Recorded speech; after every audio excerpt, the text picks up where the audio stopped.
테슬라 소식입니다. 내년 휴머노이드 로봇 생산, 풍요의 시대에 온다. 테슬라가 내년 휴머노이드 로봇 생산을 시작할 수 있을 전망이라고 일론 머스크 테슬라 최고 경영자가 밝혔다. 8일 CNBC 방송과 뉴욕타임스에 따르면 머스크 CEO는 전날 저녁 텍사스주 오스틴의 새 공장 기가팩토리 텍사스 개장식에서 발화건대 내년에 옵티머스 버전 1의 생산을 시도할 것이라고 말했다. 옵티머스는 사람들이 하고 싶어하지 않는 어떠한 일도 다 할 수 있을 것이고 풍요의 시대를 가져올 것이라고 머스크 CEO는 자신했다. 그는 이 로봇이 테슬라 자동차보다 세상을 더 크게 바꿀 것이라면서 아마 상상하기 어려울 수 있다며 기대감을 나타냈다. 지난 2018년 인공지능이 핵무기보다 무섭다며 경계심을 드러냈던 머스크 CEO는 이날 행사에서 사람들은 옵티머스 개발 과정을 지켜보면서 이것이 안전하다는 사실을 확신하게 될 것이라며 터미네이터 같은 게 아니다라고 강조했다. 옵티머스는 테슬라 전기차의 자율주행 기능에 사용되는 것과 똑같은 반도체와 센서를 사용하며 키 173cm로 인간과 비슷한 모습으로 제작될 예정이다. 그러나 머스크가 장담한 수준의 휴머노이드 로봇이 내년에 나올 가능성에 대해 회의적인 반응이 많다. AI 연구자이자 기업인인 게리 마커스는 CNBC에 내년 말까지 어떠한 로봇도 인간의 모든 일을 대신할 수 없다는 데 돈을 걸겠다며 테슬라는 상대적으로 단순한 임무인 주행조차 확실히 해결하는 데 근접하지 못했다고 지적했다. 마커스는 아직 한 번도 대중에 공개된 적이 없는 로봇이 내년이나 내후년에 모든 인간의 일을 해결한다는 것은 터무니없는 말이라고 비판했다. 머스크 CEO가 신제품에 대해 과장된 언급을 많이 하고 실제 생산은 당초 발표보다 늦어지는 사례가 많았다고 미 언론들은 지적했다. 애플 소식입니다. 북적이는 애플 명동 9일 정식 오픈. 국내 애플 세 번째 직영 매장인 애플 명동이 9일 오전 10시부터 영업을 시작했다. 애플 명동은 센터포인트 명동 건물 지상 1, 2층, 지하 1층 등 총 3개 층을 쓰는 국내 최대 규모 매장이다. 지상 1, 2층은 아이폰, 아이패드, 애플워치, 맥 등 주요 제품 판매와 수리 등 고객 지원을 수행한다. 지하 1층에는 애플 가로수길에 이어 두 번째로 기업 대상, 프레젠테이션 공간인 보드룸이 설치됐다. 이곳에서는 애플 제품 도입을 검토하는 중소, 중견기업 담당자나 중요 고객 대상으로 각종 제품 시연이나 상담을 진행한다. 애플은 코로나19 범유행 이전까지 전 세계 주요 직영 매장 정식 개장일을 토요일로 잡았다. 지난해 애플 여의도는 밀집도를 낮춰 코로나19 확산을 막기 위해 개장일을 금요일로 옮기기도 했다. 애플 명동은 9일 하루 동안 사전 예약을 마친 소비자만 입장 가능하게 했다. 반면 애플 명동은 토요일 공식 개장했다. 애플은 이미 올 초부터 직영 매장에 예약 없이 방문할 수 있도록 예약 제한을 해제한 상황이다. 단 많은 사람이 방문할 것으로 예상되는 첫날은 지난 7일 오전 진행된 방문 예약자만 입장 가능하다. 매장 개장 첫날 방문하면 받을 수 있는 기념품은 정식 영업 전 가림막에 설치된 문양을 담은 스티커와 에코백으로 구성된다. 제품 구매 의사가 없어도 기념품을 받기 위해 당일 방문을 예약한 소비자들도 많았다. 애플은 온라인 스토어에서 산 제품을 직영 매장에서 직접 받을 수 있는 픽업 서비스를 운영 중이다. 원하는 제품을 기다리는 시간 없이 바로 받을 수 있다는 장점이 있지만 손님이 몰리는 주말에는 픽업 요청을 처리해줄 직원을 기다려야 했다. 애플 명동에 아시아 최초로 설치된 픽업존은 제품 픽업만 전담하는 직원이 상주하는 형태로 운영되며 픽업 요청된 제품을 뒤에서 보관하다 즉시 전달하는 구조다. 혼잡 시 기다려야 했던 단점을 해소한 것이다. 루시드 소식입니다. 연준발 긴축 강화 우려에 기술주 순환. 뉴욕 증시는 미국 연방준비제도의 공격적인 긴축 우려와 우크라이나를 둘러싼 지정학적 긴장이 지속되며 혼조세를 보였다. 금리 인상 부담에 따라 기술주가 전반적으로 약세를 보인 반면 금융주는 강세를 나타냈다. 8일 뉴욕 증권거래소에서 블루칩 위주의 다우존스 30산업 평균 지수는 전거래일 대비 137.5p 오른 34,721.12로 거래를 마쳤다. 대형주들로 구성된 스탠더드 앤드 푸어스 500 지수는 11.93p 떨어진 4,488.28로 기술주 중심의 나스닥 지수는 186.30p 밀린 13,711.00으로 장을 마감했다. 3대 지수는 이번 주 모두 하락세를 보였으며 S&P 500 지수와 나스닥 지수는 4주 만에 하락세로 돌아섰다. 투자자들은 연준의 3월 연방공개시장위원회 의사록 발표 이후 연준의 긴축 속도가 빨라질 가능성을 우려하고 있다. 연준은 이르면 오는 5월부터 대차 대조표를 축소하는 양적 긴축에 나설 것으로 예상된다. 월가는 연준의 대차 대조표 축소 규모가 이전보다 클 뿐 아니라 긴축 속도 역시 한층 빨라질 것으로 보고 있다.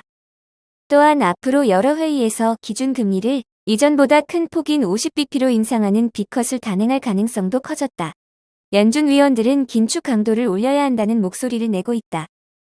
제임스 블러드 세인트루이스 연방준비은행 총재는 전날 연준이 인플레이션 싸움에서 뒤처져 있다며 올해 기준금리를 3.5% 부근까지 인상해야 한다고 주장했다. 긴축 우려의 10년물 국채금리는 6거래일 연속 상승해 이날 2.7%까지 올랐다. 이는 2019년 3월 이후 최고치다. 다음 주 발표되는 3월 소비자 물가지수 발표를 앞두고 인플레이션과 긴축에 대한 경계는 커지고 있다. 금리는 이번 주에만 30bp가량 올랐고 지난 5주 중 4주간 상승했다. 금리 상승으로 나스닥 100 지수를 추적하는 인베스코 QQQ 트러스트는 이날 1.4% 하락했고 올해 들어 12%가량 떨어졌다. 이번 주 S&P 500 지수 내 11개 업종 중에서 기술주의 하락률이 거의 4%로 가장 컸다. 뉴욕 증시 전문가들은 연준이 긴축 속도를 높이면서 주가 상승이 제한될 수 있다고 우려했다. 러시아와 우크라이나를 둘러싼 지정학적 긴장도 지속됐다. 금리 인상에 대한 우려로 기술주들이 대부분 약세를 보였다. S&P 500 지수 내 11개 업종 중에서 기술, 임의소비재, 통신 관련주가 하락했고 에너지와 금융, 헬스, 자재, 필수 소비재 관련주가 상승했다. 테슬라가 3.01% 하락한 가운데 아마존과 넷플릭스는 각각 2.11%, 1.74% 하락했다. 애플과 알파벳은 각각 1.20%, 1.92% 내렸다. 엔비디아는 4.50% 하락했다. 리비안과 루시드는 각각 2.96%, 2.92% 하락했다.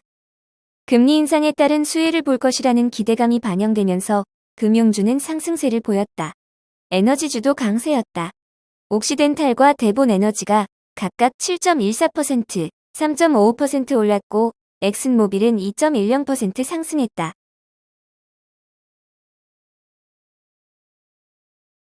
바이두 소식입니다. 아폴로 6세대 2024년 선보일 듯. 현대차는 2018년부터 바이두 아폴로 프로젝트에 참여해왔으며 2020년 10월 중국에서 판매되는 모든 모델에 바이두의 인공지능 자율주행 플랫폼 기반 샤오도 차량용 OS를 탑재하는 내용의 협약을 체결하는 등 관계를 강화하고 있다. 웨이 부총재는 먼저 중국 내에서 로보택시 상용화를 지속적으로 테스트하고 생산량을 확대한 후 해외로 진출하고자 한다며 인건비가 비교적 비싼 시장을 찾으려고 한다고 말했다. 웨이 부총재는 그 이후로 현재 바이두가 개발한 아폴로 5세대 모델은 원가를 기존의 절반 수준인 48만 위안으로 획기적으로 낮췄는데 5년 감가상각을 고려하면 한 달에 8천 위안 수준이다며 우리는 인건비가 높은 시장에서 인력을 대체할 수 있는 기회를 찾아 비즈니스 모델을 만들 수 있다고 설명했다. 웨이 부총재는 기술 인력이 집중된 베이징, 상하이, 광저우, 선전 등 중국 내 대도시를 위주로 기술 인증 등 개발에 집중하면서 해외 시장을 개척해 나갈 파트너가 있는지 찾아볼 것이라며 함께할 완성차 업체도 좋고 플랫폼 운영사도 좋다고 덧붙였다. 웨이 부총재는 다만 서두를 필요를 없다며 현재 원가를 더욱 낮추고 성능을 높이는 아폴로 6세대를 개발하고 있기에 새 모델이 나오면 가격 경쟁력이 높아지고 사업성도 더 광범위해질 것이기 때문이라고 예상했다. 아폴로 6세대가 발표될 시점과 가격에 대해 웨이 부총재는 2024년 정도로 예상한다며 가격은 아직 공개할 수 없다고 답했다. 웨이 부총재는 2023년부터 무인 자율주행차 테스트에 돌입한 후 2026에서 2027년이면 몇 개 도시에서 안전요원이 탑승을 하지 않는 완전한 자율주행차 서비스가 시작될 것이라고 전망했다. 그는 지자체의 도로 교통체제 정비 등과 맞물린 문제라 어느 정도 시간이 필요하다고 봤다. 문제는 아폴로 로보택시가 도로 주행 중 교통사고가 났을 때 책임을 누구에 물어야 하는지다.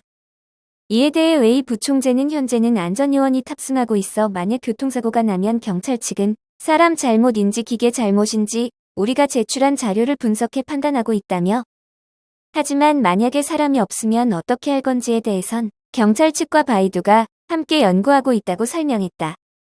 그는 완전 무인차를 가정해 현재 대규모 사례 수집을 하고 있다며, 아직 로보택시를 운영한 이후 이런 사건이 발생한 적 없다. 우리의 핵심 목표는 이 사고 확률을 최대한으로 낮추는 것이기 때문이라고 강조했다.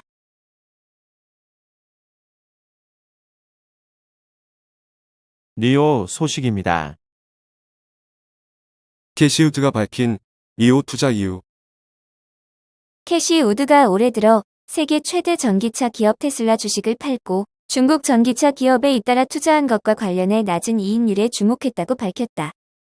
캐시 우드 최고 경영자는 블룸버그 TV와 인터뷰에서 우리에게 공동 번영은 높은 이익률이 무조건 좋지 않다는 점을 의미한다며, 우리는 공동 번영과 일치하는 이익률이 매우 낮은 회사를 찾고 있다고 설명했다.